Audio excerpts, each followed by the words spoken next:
ठीक है, hi and welcome to the second part of the video we were doing. कौन सी video कर रहे थे हम? We were doing question, previous year questions. कौन से? Cell the basic unit of life के हम पीवाईक्यूज लगा रहे थे और हमने 25 क्वेश्चंस लगाए थे। आज हम और 25 क्वेश्चंस लगाएंगे, ठीक है। और कई सारे मेरे फ्रेंड्स ने या दोस्तों ने जिनको मैंने अपनी वीडियो दी, शेयर की जिनके साथ, उन्होंने मुझे बोला कि too long video is too long. तो टू लॉन्ग वीडियो का एक सिंपल सा सॉल्यूशन है कि वीडियो छोटी कर दो। वीडियो छोटी कर दो तो आगे से जितनी भी वीडियोस बनेंगी वो 30 मिनट्स और लेस की बनेंगी, ठीक है। क्या हैंड राइटिंग आ रही है? 30 मिनट्स और लेस। अब ठीक है, अब समझ में आ रहा है।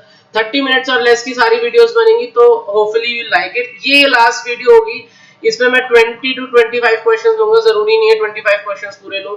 और आगे की जो चैप्टर होंगी वो उसमें हम एक टाइम टेबल भी बनाना देख लेंगे कि हाँ यार, टाइम टेबल जो होना चाहिए या ऐसा क्या करें कि जो है कि टाइम फालतू वेस्ट ना हो। तो एक टाइम टेबल की वो कर लेंगे कि अभी अभी जैसे मान लो अक्टूबर चल रहा है, तो अक्टूबर का भी हम 15th लेंगे। 15 अक्टूबर के बाद से लेके अगर आप मई 1 को कंसिडर करते हो कि मई 1 तक सब हो जाए इंक्लूडिंग रिवीजन, तो उसके लिए भी एक छोटा सा टाइम टेबल बनाएंगे, ठीक है, चैप्टर्स लेके।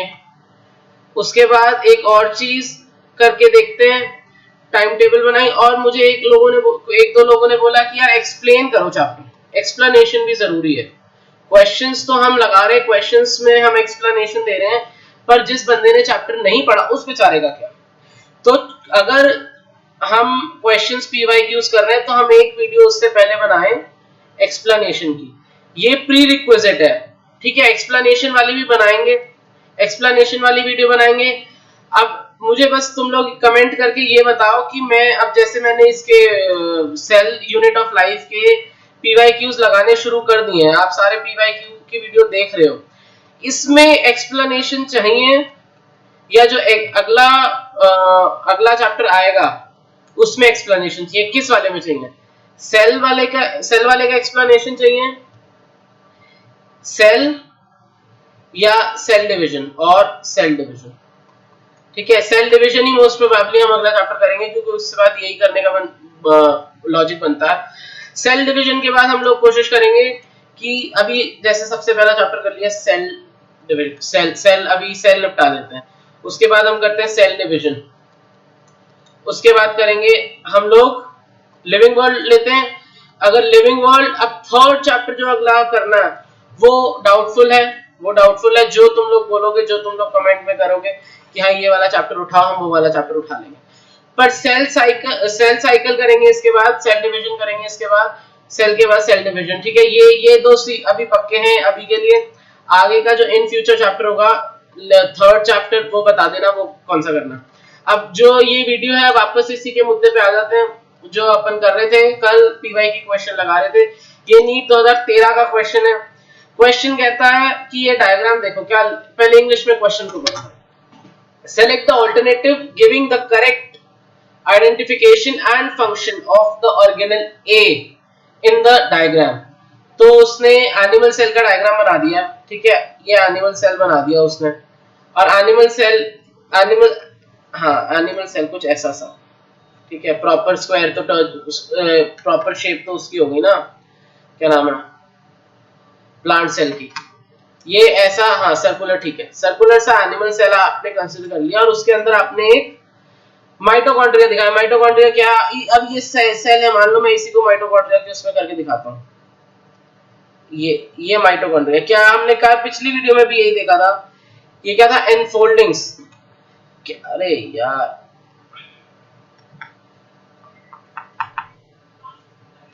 एनफोल्डिंग्स बनाई थी। एनफोल्डिंग्स अब वो करते हैं आगे, ठीक है। हाँ, तो माइटोकॉन्ड्रिया का डायग्राम बना रहे थे ना, ये माइटोकॉन्ड्रिया का डायग्राम है, ठीक है। देखो ध्यान से, ये क्या हो रहा है इसको,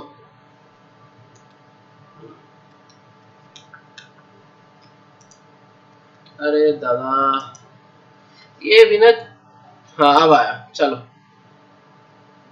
ठीक है, ऐसे एनफोल्डिंग्स ऐसे बना रखी थी ना माइटोकॉन्ड्रिया में, एनसीईआरटी के डायग्राम में भी। देखो डायग्राम जितने भी है जरूरी नहीं है ठीक बने, बस समझ में आना चाहिए कि हाँ काय का डायग्राम बना। ठीक है भाई, चलो अब देखो ये माइटोकॉन्ड्रिया बना रखा है। माइटोकॉन्ड्रिया की शेप देखना है, इधर सेम एज इट इज ऐसी सी बनी है, एज इट इज नहीं बोलूंगा, सिमिलर सी बोलूंगा कि हाँ ठीक है लग रहा है कि वही चीज बनी है। माइटोकॉन्ड्रिया बना दिया और उसने बोला, पहले तो उसने बोला आइडेंटिफाई करो, ठीक है जी, हमने आइडेंटिफाई करके बोल दिया कि mitochondria, okay mitochondria.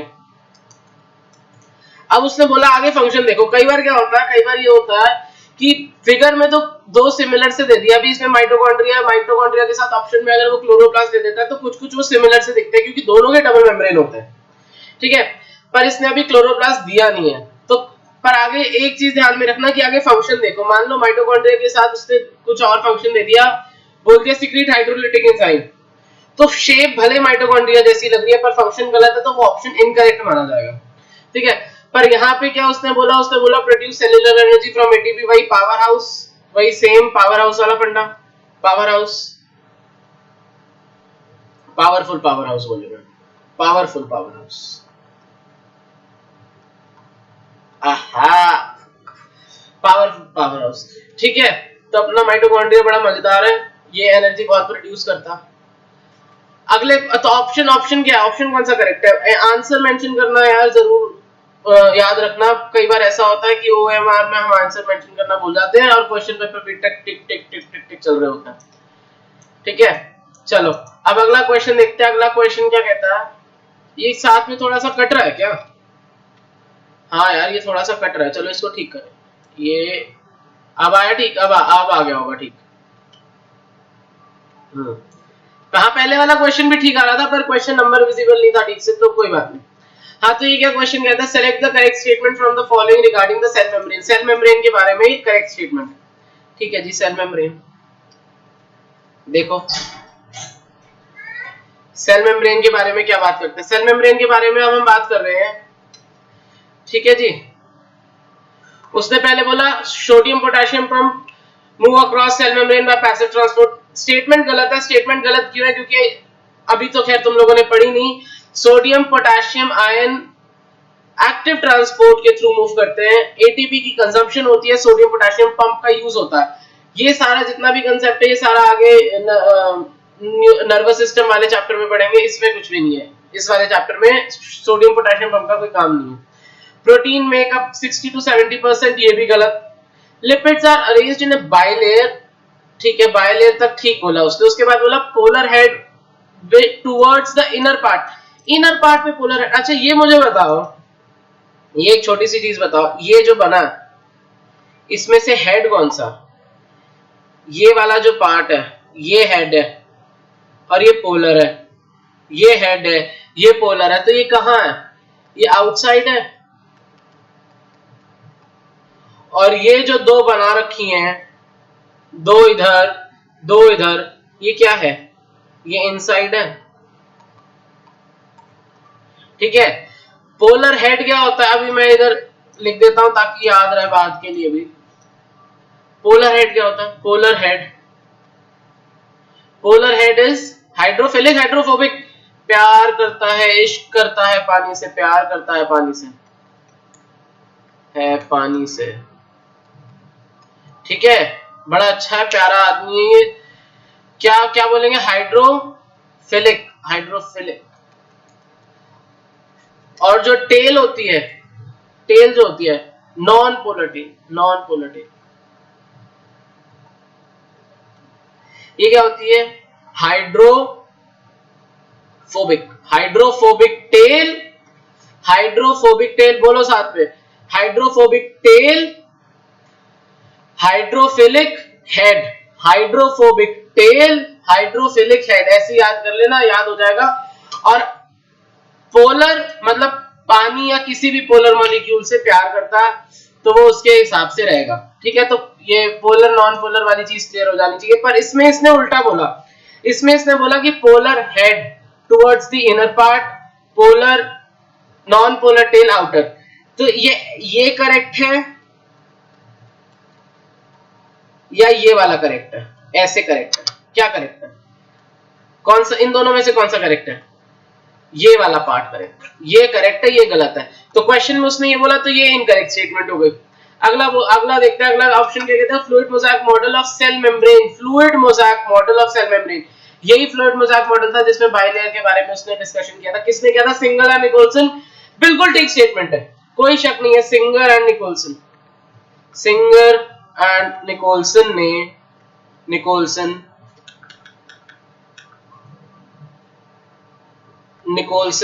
gave fluid mosaic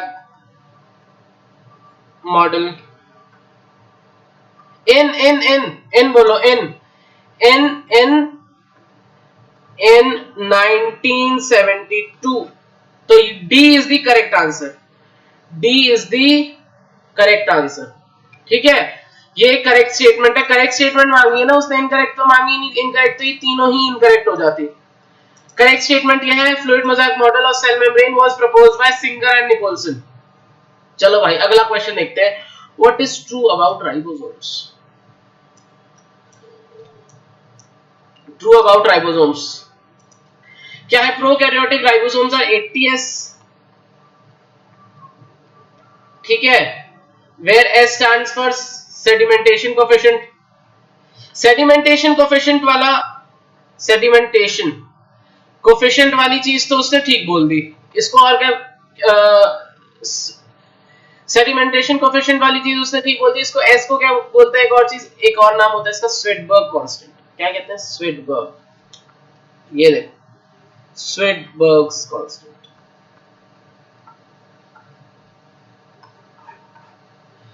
ये ठीक है, ये भी ठीक है। प्रोकैरियोट में 80s कब से हुआ? बैक्टीरियल सेल में तो 70s राइबोसोम था। तो ये इनकरेक्ट स्टेटमेंट हो। अगला क्या बोलता है? These are composed of ribonucleic acid and proteins. ठीक है जी। Are found only in eukaryotes. अभी हमने बोला कि राइबोसोम 70s का प्रेजेंट होता है प्रोकैरियोट में भी। तो यूकैरियोट, सिर्फ यूकैरियोट का तो सवाल ही नहीं उठता। तो थर्ड स्टेटमेंट भी गलत हो गई। सेल, फिर उसके बाद होता है, लिखता है these are cell splicing introns of some RNAs. Ribosome का आरएनए से रिलेशन होता है, पर ऐसा कोई राइबोसोम के अंदर कोई वो थोड़ी ना होता है, जेनेटिक मटेरियल थोड़ी ना होता है। तो इसका करेक्ट ऑप्शन कौन सा? B. B is the correct answer, B is the correct answer. अगला देखते हैं भाई, अगला क्या है? अगला कहता है which of the following does not differ in which of the following does not differ in E coli and chlamydomonas. देखो अब इकोलाई क्या है? What is E coli? इकोलाई क्या है? इकोलाई बैक्टीरिया, बैक्टीरिया है, मतलब प्रोकैरियोट। उसके बाद उसने बोला क्लामाइडोमोनास। क्लामाइडोमोनास क्या है? क्लामाइडोमोनास एल्गी है। एल्गी क्या है? यूकैरियोट है। एल्गी यूकैरियोट हो गई, बैक्टीरिया प्रोकैरियोट हो गया। ठीक है, अब आपको क्या बताना है? आपको ये बताना है प्रोकैरियोटिक सेल और यूकैरियोटिक सेल। ये बताना जरा, दिख रहा है ना क्लियर? हाँ दिख रहा है। प्रोकैरियोटिक सेल और यूकैरियोटिक सेल में क्या फर्क है? क्या बताना है? Does not differ, does not differ भी लगा रहा है वो, ये सीधा सीधा बोल देता भाई क्या सेम चीज है, जबरदस्ती दिमाग उलझाता। ठीक है, डज नॉट डिफर, क्या डज नॉट डिफर भाई? क्या ऐसी सेम चीज प्रेजेंट है उसमें? पहला ऑप्शन बोलता है राइबोसोम्स। ठीक है जी, राइबोसोम्स बैक्टीरिया में भी होते हैं, एल्गी में भी होते हैं, प्रोकैरियोट में भी हुआ, यूकैरियोट में भी हुआ। उसके बाद उसने बोला क्रोमोसोमल ऑर्गेनाइजेशन दोनों की अलग है, बिल्कुल अलग है। सेल वॉल, एल्गी की सेल वॉल किसकी होती है? एल्गी की सेल वॉल अलग होती है, बैक्टीरिया की सेल वॉल अलग होती है। बैक्टीरिया की सेल वॉल क्या है? पेप्टिडोग्लाइकिन की। ठीक है, सेल मेम्ब्रेन सिमिलर होती है, सेम नहीं होती। ठीक है, पर सिमिलर आप कंसीडर कर सकते हो ना। राइबोसोम तो अलग हो गया, राइबोसोम तो डिफरेंट है, राइबोसोम तो डिफरेंट है। बैक्टीरिया में क्या हुआ? इससे लिखता हूं, बताना दिख रहा है ना। बैक्टीरिया में 70s का राइबोसोम हुआ, यूकैरियोट में 80s का राइबोसोम। तो करेक्ट आंसर क्या हुआ भाई इसका? इसका करेक्ट आंसर है, इसका करेक्ट आंसर है cell membrane. Cell membrane, cell membrane prokaryote और यूकैरियोट की सिमिलर होती है, ठीक है। तो D is the correct answer. क्या है? डी करेक्ट आंसर है। अगला क्वेश्चन देखते हैं। अगला क्वेश्चन क्या है? अगला क्वेश्चन ये, which one of the following cellular parts is correctly describe, ठीक है, चलो सीधा सवाल है, करेक्ट बताना। Thylakoid flattened membranous sac forming grana of the chloroplast, ठीक है, ये सारे जो थे ये थैलाकॉइड बना रहे थे। फिर उसके बाद उसने बोला सेंट्रियोल आर दी, एक सेकेंड, हाँ, फिर उसने बोला centriole are the sites for RNA synthesis, ना ऐसा कभी सुना? कभी नहीं सुना। फिर उसने बोला ribosomes those on the chloroplast are larger 80s while those in the cytoplasm are small। Eukaryotic cell में कभी ऐसा देखा? जो भी सेमी ऑटोनॉमस थे, कौन कौन से थे? Mitochondria, chloroplast, plastid. Mitochondria, chloroplast, इन सब में ऑटोनॉमस। हाँ, तो इन सब में क्या था? इन सब में 70s का राइबोसोम था, 70s राइबोसोम था, 80s प्रेजेंट था साइटोप्लाज्म में। तो ये स्टेटमेंट गलत है, ये ध्यान में रखना, ठीक है। Lysosomes optimally active at pH of 8.5, acid है भाई, हाइड्रोलिटिक एंजाइम्स जो है वो एसिडिक हैं, तो 8.5 पीएच तो बेसिक का हो गया। तो करेक्ट स्टेटमेंट कौन सी है? यही, A is the correct answer. Thylakoid while flattened membranous sacs forming the grana of chloroplast, A is the correct statement, ठीक है। चलो आ जाओ नेक्स्ट क्वेश्चन पे आ जाओ। ये दोनों एक साथ देख लेते हैं। Which of the following structures is an organelle within an organelle, ठीक है। इसका वही अभी इससे पहले वाले क्वेश्चन में मैंने ये डिस्कस किया था, सेमी ऑटोनॉमस जितने भी सेल ऑर्गेनेल्स होते हैं, माइटोकॉन्ड्रिया, प्लास्टिड, वही क्लोरोप्लास्ट, उन सबके अंदर क्या प्रेजेंट होता है? राइबोसोम। तो करेक्ट आंसर इज राइबोसोम, ठीक है। ये सीधा इस पे टिक लगा दो। इसका तो आंसर याद होना चाहिए, ये तो 9th 10th में भी किया हम लोगों ने। फिर होता है पेप्टाइड सिंथेसिस। पेप्टाइड सिंथेसिस क्या होता है भाई? पेप्टाइड सिंथेसिस बोलो, कुछ आइडिया पेप्टाइड सिंथेसिस का क्या था, कैसे था? जो पेप्टाइड सिंथेसिस था वो क्या होता है? पेप्टाइड सिंथेसिस मतलब प्रोटीन का सिंथेसिस। तो प्रोटीन कहाँ बनता है? प्रोटीन क्लोरोप्लास्ट में बनता है? नहीं कि क्लोरोप्लास्ट में तो फूड बनता है, ग्लूकोज या शुगर बनेगा। माइटोकॉन्ड्रिया में एटीपी बनेगा। क्रोमोप्लास्ट तो येलो और रेड कलर के पिगमेंट्स प्रेजेंट होते हैं, कैरोटीनॉइड पिगमेंट प्रेजेंट होते हैं। Ribosome is the protein synthesis, is responsible for protein synthesis. तो राइबोसोम में प्रोटीन बन रहा है, ठीक है, राइबोसोम में प्रोटीन बन रहा है। प्रोटीन बन रहा है मतलब पेप्टाइड बॉन्ड फॉर्म हो रहा है। तो correct answer is D is the correct answer, ठीक है। अगला ऑप्शन देख लेते हैं, मतलब अगला क्वेश्चन देख लेते हैं। Question number 34, important site for the formation of glycoproteins and glycolipids. ये दोनों 34, 35, 34, 35 एक साथ देखना जरा, ठीक है। ये पढ़ो, हमने कल गोल्जी अपरेटस के बारे में पढ़ा था। गोल्जी अपरेटस क्या पढ़ा था? It is responsible for glycosidation of lipids and proteins, मतलब ग्लाइकोलिपिड और ग्लाइकोप्रोटीन बनाएगा। ग्लाइकोलिपिड और ग्लाइकोप्रोटीन बनाएगा, तो कहां पे लिखा है ग्लाइकोप्रोटीन और ग्लाइकोलिपिड? Golgi apparatus. तो Golgi apparatus is the correct answer. Option कौन सा है? गोल्जी कॉम्प्लेक्स, ए, ठीक है। अगला क्वेश्चन देखते हैं। अच्छा, ए नहीं, एक मिनट, देखा मेरे से ये गलती हो गई। क्या गलती हो गई? मैंने ऑप्शंस तो इसके पढ़ लिए और क्या किया, इधर ऑप्शन बी था, इधर ऑप्शन ए था। तो इस चीज का ध्यान रखना यार, इस चीज का बहुत ध्यान रखना कि कहां पे क्या मार्क कर रहे हो, ठीक है। अब करना क्या था और कर क्या दिया।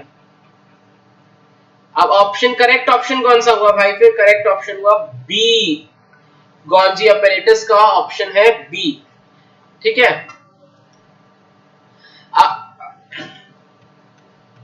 अरे यार एक तो ये जो स्क्रीन है ना, चार चार चलानी पड़ती है, इन्होंने अलग दुखी कर रखा है। ठीक है, ओहो, ठीक है, अब आगे आगे करते हैं। Which of the following is not considered as the part of endomembrane system? Same question नहीं, सेम चीज हम लोगों ने कल डिस्कस की थी कि एंडोमेम्ब्रेन सिस्टम का पार्ट क्या है। एंडोमेम्ब्रेन सिस्टम का पार्ट क्या है?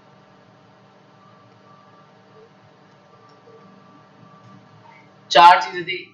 पहला आता ER, Golgi complex, Golgi apparatus, कुछ भी बोल दो, फिर आता है लाइसोसोम्स, फिर आता है वैक्यूल। अब इधर देखना, इधर इसमें से क्या क्या मिसिंग है। गोल्जी कॉम्प्लेक्स दे दिया उसने, वैक्यूल दे दिया उसने, लाइसोसोम दे दिया उसने, उसके बाद पेरोक्सिसोम नहीं दिया ना, तो peroxisome is not the part of endomembrane system. B, peroxisome,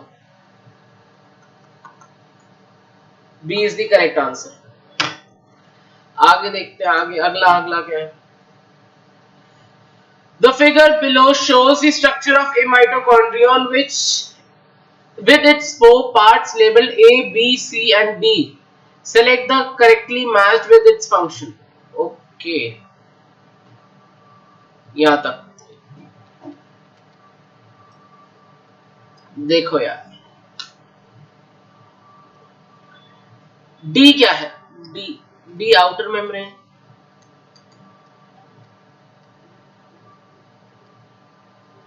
B क्या है? बी, बी इनर मेम्ब्रेन हो गया। ध्यान से देखना, ब्लैक एंड व्हाइट डायग्राम है नीट के, उसमें यही आएगा, वो तुम्हारे लिए कलर्ड उसकी नहीं छापेंगे। ए बी डी, फिर ए पे आओ, ए क्या है? ए मैट्रिक्स बता रहा है वो, मैट्रिक्स। अच्छा दिख रहा है ना, यहाँ क्लियर आ रहा है ना? डी, डी छिप गया, अरे बाबा, ये ले डी इधर आ गया है, अब दिख गया, अब तो दिख रहा होगा। अच्छा आउटर रह गया, अब भी आउटर छिपा हुआ, लो भाई,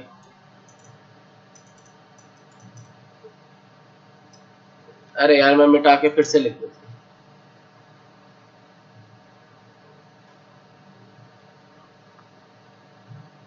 डी क्या है? D outer membrane.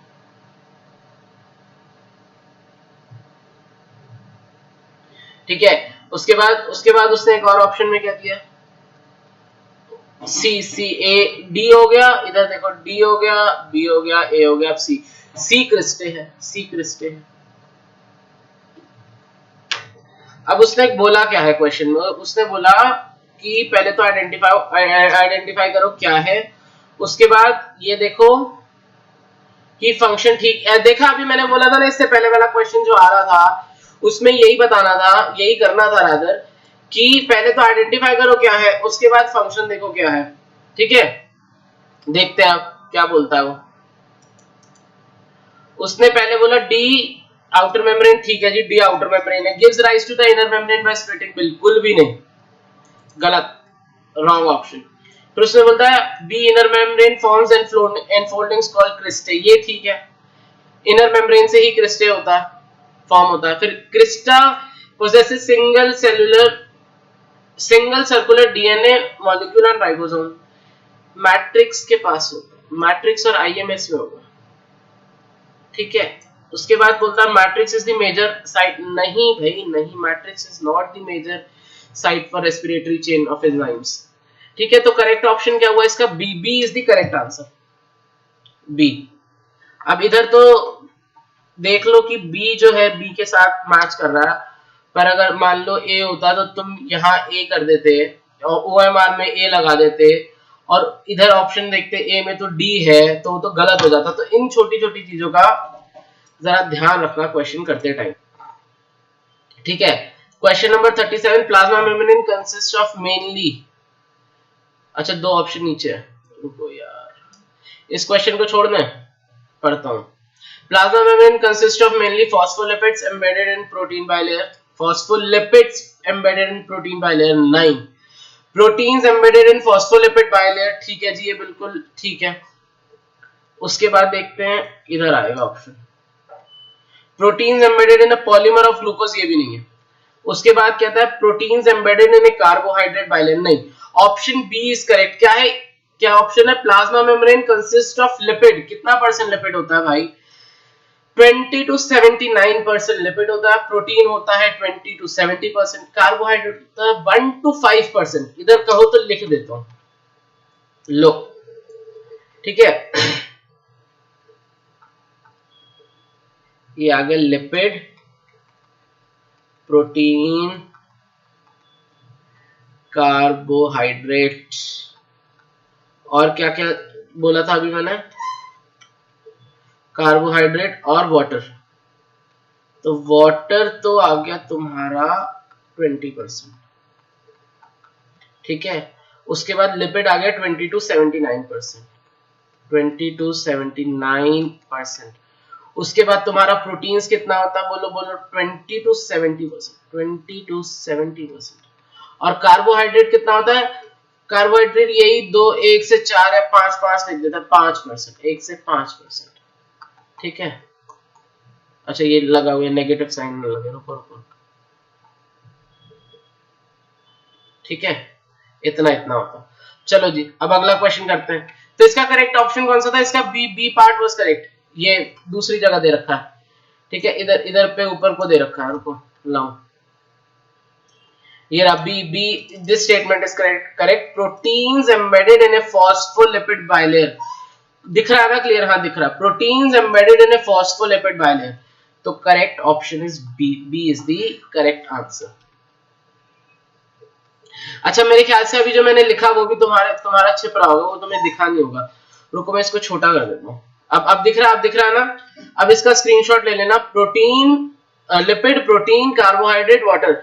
लिपिड कितना? 20 to 79%, प्रोटीन कितना? 20 to 70%, कार्बोहाइड्रेट कितना? 1 to 5%, वाटर कितना? 20%, ठीक है। अब अगला क्वेश्चन देखते हैं, अगला क्वेश्चन देखते हैं।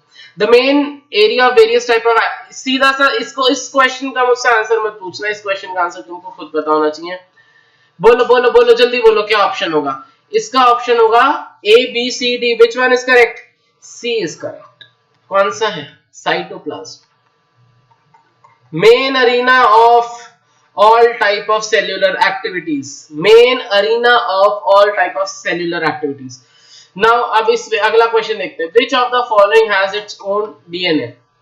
own DNA किसके पास है? own DNA किसके पास है? Mitochondria, dictyosome, lysosome, polysome, peroxisome, peroxisome, lysosome, dictyosome, mitochondria. किसके पास? माइटोकॉन्ड्रिया। अब भी हमने बोला था semi autonomous cell organelle, semi autonomous cell organelle, semi autonomous, फिर से लिख देता हूं, semi autonomous cell organelle have their organelle, have their own genetic material। तो कौन सा ऑप्शन ठीक है? कौन सा ऑप्शन ठीक है? Option A is correct, option A is correct, A is correct, ठीक है। अगला क्वेश्चन देखते हैं। Which one of the following structures between two adjacent cells is an effective transport pathway? Plasmalemma, endoplasmic reticulum, plastoquinone या plasmodesmata. देखो भाई, अच्छा question दिख रहा है क्लियर? हाँ क्वेश्चन क्लियर दिख रहा है। अभी इसका नीचे सॉल्यूशन करूंगा तो वो भी क्लियर दिखना चाहिए, ठीक है। क्या है प्लाज्मोडेस्माटा? अब क्या होता है, ये जैसे मान लो सेल वॉल है, ये सेल वॉल है, ये प्राइमरी सेल वॉल, ये प्राइमरी सेल वॉल, इसके अंदर आई तुम्हारी ये इनर सेकेंडरी सेल वॉल, ठीक है। ये सेकेंडरी सेल वॉल, इधर भी सेकेंडरी सेल वॉल कैसे फॉर्म होती है? कैसे फॉर्म होती है? डिपोजिशन, ये इससे क्वेश्चन से रिलेटेड नहीं है पर फिर भी इंपॉर्टेंट है। Deposition on the inner side of, deposition on the inner side of primary cell wall, इसको क्या कहते हैं? Formed by the process of intussusception, intussusception. और प्राइमरी सेल वॉल इलास्टिक होती है, वो रिजिड नहीं होती, वो इलास्टिक होती है। Primary cell wall is elastic, ठीक है, अभी साइड में लिख दूंगा। और इसके बीच में यहां से लेके साइटोप्लाज्म टू साइटोप्लाज्म एक ट्यूब टाइप होती है, ये कहलाती है प्लाज्मोडेस्माटा। प्लाज्मोडेस्माटा, ठीक है, option A is correct, option A is correct. और यहाँ पे ये एक और चीज सुन लो, चलो जल्दी सुनो। यहाँ पे इस पार्ट ये क्या है, ये क्या, ये है मिडल लैमिना, मिडल लैमिना। देखो यार क्वेश्चन कर रहे हैं ना, तो लैमिना क्वेश्चन कर रहे हैं ना, तो कुछ भी हो, जितना मैं इलैबोरेट कर पा रहा हूँ क्वेश्चन बताते के टाइम पे, उतनी मेरी पूरी कोशिश रहती है कि यार जितना बता पा रहे हो उतना सब बता दो, ठीक है। अब एक बार देखते हैं, ऑप्शन ए इज करेक्ट हो गया। मिडिल लैमेला किसका बना होता है, हाँ ये बताओ भाई, मिडिल लैमेला किसका बना होता है? मिडिल लैमेला कैल्शियम, कैल्शियम और मैग्नीशियम पेक्टेट का बना होता है, ये ध्यान रखना, कैल्शियम एंड मैग्नीशियम पेक्टेट। यार एक तो ये जो सी है ना, इस सी का नाश कर देता है ये बार बार, इसको हटाओ, ठीक है, इधर लिखो पेक्टेट, सी, ये सी। चलो जी, अब अगला क्वेश्चन करते हैं। अगला क्वेश्चन क्या है? अगला क्वेश्चन कहता है an elaborate network of filamentous proteinaceous structure present in the cytoplasm which helps in the maintenance of cell shape. Cytoskeleton कैसे, मुझे, मैं मान लो मैंने नहीं पढ़ा यार ये सवाल, मुझे पता ही नहीं क्या है ये, क्या बोलना चाह रहा है, मुझे साइटोस्केलेटन का सी भी नहीं पता, ठीक है, मैंने फिर भी कैसे बता रहा क्या है इसका आंसर करेक्ट, साइटोस्केलेटन कैसे हो? नाम देखो ना यार, नाम पढ़ो, नाम क्या नाम कह रहा है, नाम ये कह रहा है, नाम वो ये कह रहा है सीधा सीधा कि maintains the shape. What maintains the shape? Skeleton, किसी भी बॉडी की शेप स्केलेटन मेंटेन करेगा ना, तो इट इज द प्रोटीनेशियस, देखो क्या लिखा, प्रोटीनेशियस स्ट्रक्चर, प्रोटीन का बना होता है, बिल्कुल ठीक है।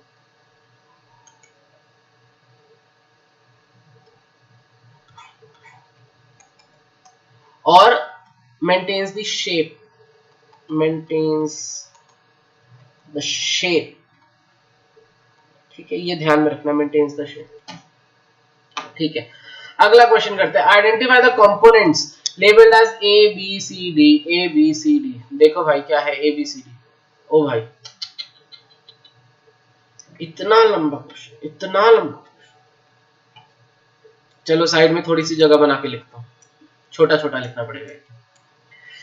क्या है कंपोनेंट्स ऑफ माइटोकॉन्ड्रिया? अच्छा ठीक है, ये एक तरीके से पहले आइडेंटिफाई करना है फिर मैचिंग करनी है। देखो जल्दी देखो, सी हो गया न्यूक्लियस।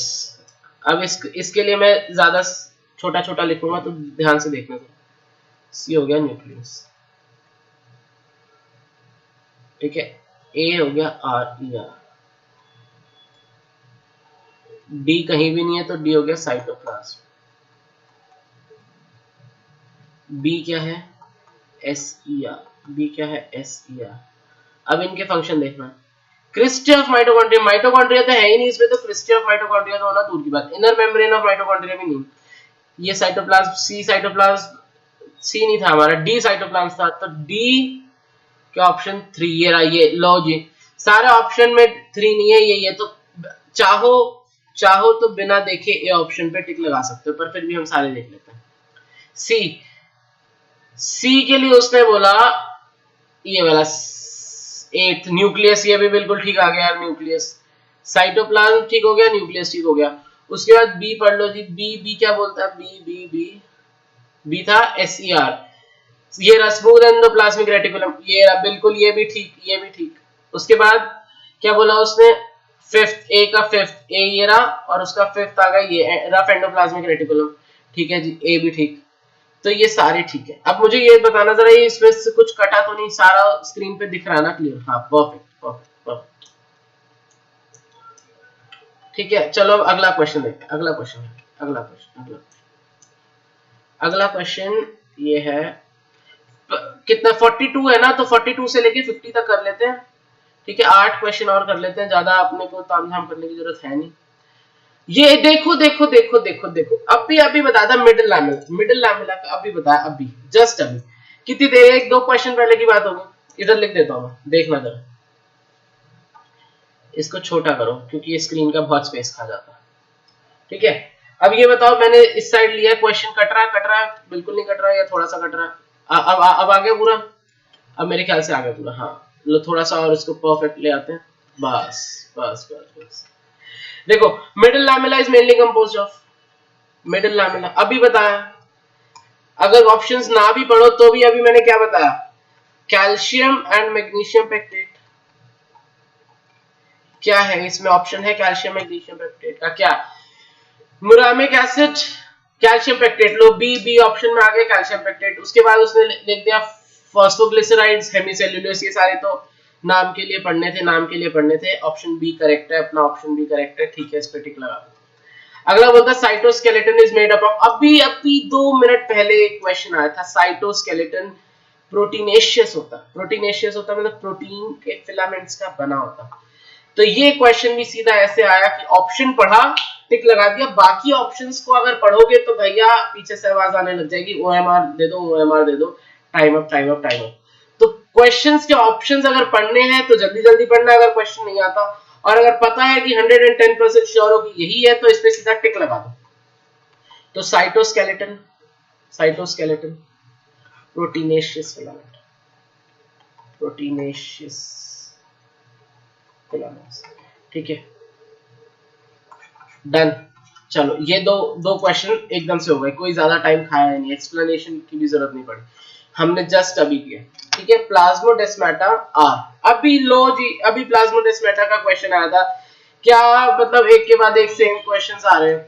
ठीक है, प्लाज्मोडेस्माटा लोकोमोटरी स्ट्रक्चर्स, ये तो मैं इसी में समझा दूं, नहीं जी लोकोमोशन का तो काम ही नहीं है, लोकोमोशन के लिए फ्लैजिला पढ़ा है और कई सारी चीजें पढ़ी है। उसके बाद है membranes connecting the nucleus with plasma lemma, बड़ा अजीब सा ना जी, ऐसा तो हमने अभी पढ़ा ही नहीं था ना, मैंने इसका कोई बोला कि ऐसा भी कुछ होता, तो ये भी नहीं है।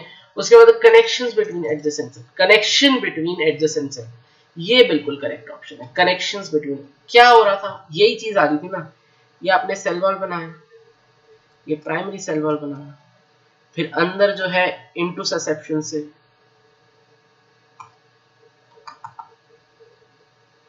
अंदर जो इनटू ससेप्शन से एक सेकेंडरी सेल वॉल बना, इधर ऐसे, यहां से ये जा रहा प्लाज्मोडेस्माटा, तो ये क्या है, connection between adjacent cell.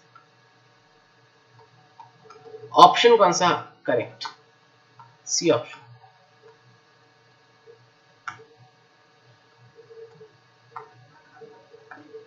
C option is correct, C, ठीक है, सी। अगला देखते हैं, in germinating seeds fatty acids are degraded as, एक सेकंड, अरे आ जाओ वापस इधर आ जाओ। हाँ, इन जर्मिनेटिंग सीड्स, क्या क्वेश्चन नंबर कौन सा था ये, क्वेश्चन नंबर कौन सा, क्वेश्चन नंबर हम 46 क्वेश्चन पे है, जल्दी से सारे क्वेश्चन होने वाले, 4 क्वेश्चन बचे हैं गिनती के, 46 क्वेश्चन पे हम हैं।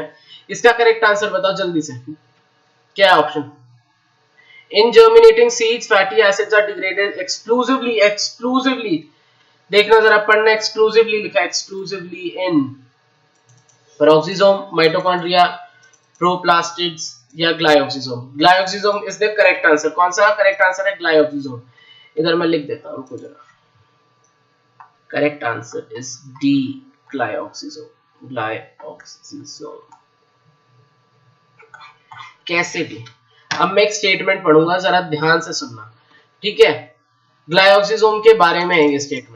ग्लाइओक्सिसोम्स are small spherical vesicles enclosed by a single unit membrane, ठीक है, ये एनसीईआरटी की स्टेटमेंट है, रेफरेंस बुक्स में भी यही स्टेटमेंट होती है। Glyoxysomes are small spherical vesicles enclosed by a single unit membrane. Glyoxysomes are generally found in yeast, ठीक है। और कैसे इसको फैट कैसे कन्वर्ट करते हैं, fat is being converted into carbohydrates, that is by gluconeogenesis, gluconeogenesis के बारे में डाइजेशन और रेस्पिरेशन में आगे आएगा। ग्लूकोनियोजेनेसिस का इस चैप्टर में कोई खास वो है नहीं, इवन सर्कुलेशन में भी ग्लूकोनियोजेनेसिस के बारे में कुछ आएगा जब ब्लड में शुगर लेवल के बारे में हम पढ़ेंगे। ठीक है, चलो अगला क्वेश्चन देखते हैं। अगला क्वेश्चन क्या है? 46, 47, 46, 47, 48 भी साथ आ गए। चलो जी, ये रे दो question. Vacuole in a plant cell, vacuole in a plant cell lacks membrane, बिल्कुल गलत। कंटेन्स एयर, बिल्कुल गलत। ठीक है, क्या है? Vacuole in a plant cell lacks membrane. Membrane का नाम क्या होता है? सेल मेम्ब्रेन का नाम, सेल मेम्ब्रेन का नहीं बोलेंगे, किसका बोलेंगे? किसका नाम बोलेंगे? सेल मेम्ब्रेन का नाम नहीं बोलेंगे, क्या बोलेंगे? वैक्यूल के मेम्ब्रेन का नाम, वैक्यूल, वैक्यूल का मेम्ब्रेन, वैक्यूल के मेम्ब्रेन को क्या बोलते हैं? टोनोप्लास्ट। ये फिर से 9th की चीज है, तो एक स्टेटमेंट तो आपने 9th की पुरानी पढ़ाई के बेसिस पे ही गलत कर दी। उसके बाद आ गया lakhs membrane and contains water and excretory substances. Water होता है, एक्सक्रीटरी सब्सटेंसेस होता है, बट फिर से उसने बोल दिया लैक्स मेम्ब्रेन, तो लैक मेम्ब्रेन तो है ही नहीं भाई, टोनोप्लास्ट है, इतना बड़ा बड़ा लिखा है स्क्रीन पे। उसके बाद बोलता है सी इज मेम्ब्रेन बाउंड, ठीक है, and contains storage proteins and lipids. ना जी, प्रोटीन लिपिड के लिए तो हमने कल एल्यूरोप्लास्ट और अमाइलोप्लास्ट और एल्यूरोप्लास्ट और इलियोप्लास्ट पढ़ा था। एल्यूरो, इलियो, अमाइलो। अमाइलो क्या था? अमाइलोपेक्टिन से याद रखना, स्टार्च। इलियो ऑयल और फैट, और अमाइलो, अमाइलो नहीं, क्या देखो, अब यही चीज जो होती है ना, ये कई बार कंफ्यूजन क्रिएट हो जाता है बोलने में। अभी मैं तुम्हें लिख के बता दूं तो लिख के सारी चीजें क्लियर हो जाएंगी, फंबल नहीं करना चाहिए मुझे, आई एम सॉरी। मैं भी लिखता हूं, देखो देखो, ये रहा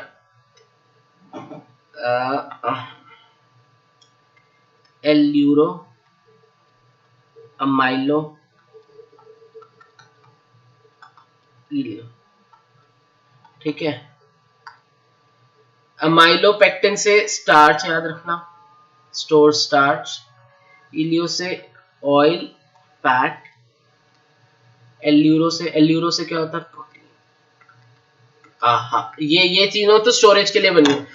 तो क्या ऑप्शन में क्या क्या दिया इसने बोला स्टोरेज, प्रोटीन एंड लिपिड। नहीं जी, फैट और लिपिड के, फैट और प्रोटीन के लिए तो कुछ और बना हुआ। उसके बाद बोला उसने इज मेम्ब्रेन बाउंड, ठीक है, मेम्ब्रेन बाउंड वाली पहली लाइन उसने बोल दी, ठीक है, मेम्ब्रेन बाउंड। उसके बाद उसने बोला contains water and excretory substance, ये भी ठीक, वाटर एंड एक्सक्रीटरी सब्सटेंस, ये दोनों ठीक है, बिल्कुल ठीक है। तो option D is correct. Which option is correct? D option. ठीक है, अगला देखते हैं। द टू सब units of ribosomes is mainly United at the critical ion level of magnesium. इसका करेक्ट आंसर है मैग्नीशियम आयन। मैग्नीशियम आयन की मदद से ये दोनों जुड़ते हैं। ये ऐसे ही याद रख लो। अगर तुम लोग चाहते हो कि मैं ये चैप्टर एक्सप्लेन करूं तो उसमें जब राइबोसोम के बारे में हम पढ़ेंगे तो मैग्नीशियम, मैं बताऊंगा कि मैग्नीशियम कैसे दोनों राइबोसोम्स को जोड़ता है। 70s और 80 70s और 70s राइबोसोम में 50s और 30s के सब यूनिट्स को वो कैसे जोड़ता है। ठीक है, आगे बढ़ते हैं। Question number 49। ओके, क्या कहता है?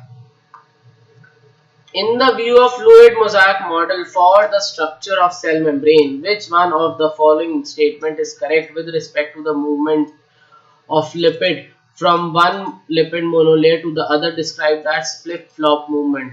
While proteins can flip-flop, lipids cannot.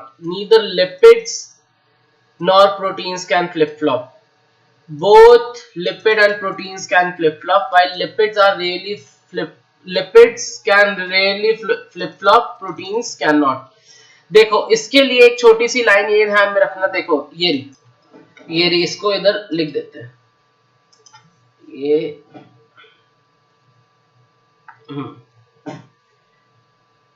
Proteins can flip-flop,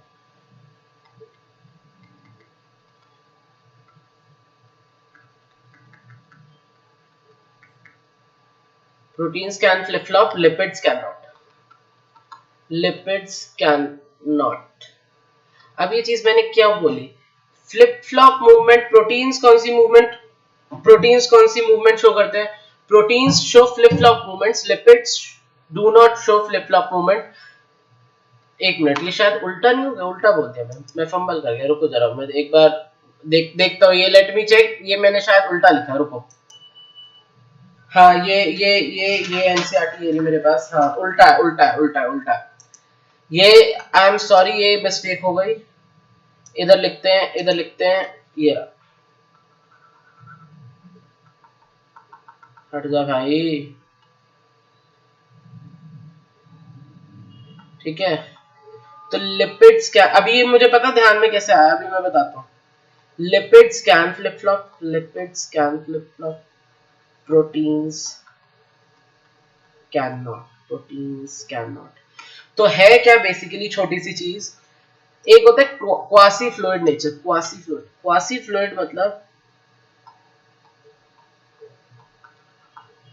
quasi fluid का मतलब यह है जो प्रोटीन्स हैं वो लिपिड बायलेयर में लेटरल मूवमेंट शो कर सकते हैं, लेटरल मूवमेंट शो कर सकते हैं, इसीलिए उसके इस लेटरल मूवमेंट की वजह से हम उसको फ्लूइडिटी कहते हैं। तो मुझे ये याद था फ्लूइडिटी होती है क्या, फ्लूइडिटी प्रोटीन्स की लेटरल मूवमेंट होती है, तो ये भी मुझे याद था कि यार लेटरल मूवमेंट होती है तो फ्लिप फ्लॉप नहीं कर सकता, पर ये जो क्वेश्चन था ना, अभी क्वेश्चन में ये स्टेटमेंट आ गई, मैं लिखते लिखते मैंने ये वाली लाइन पढ़ ली, ये रहा, डी वाला पढ़ लिया।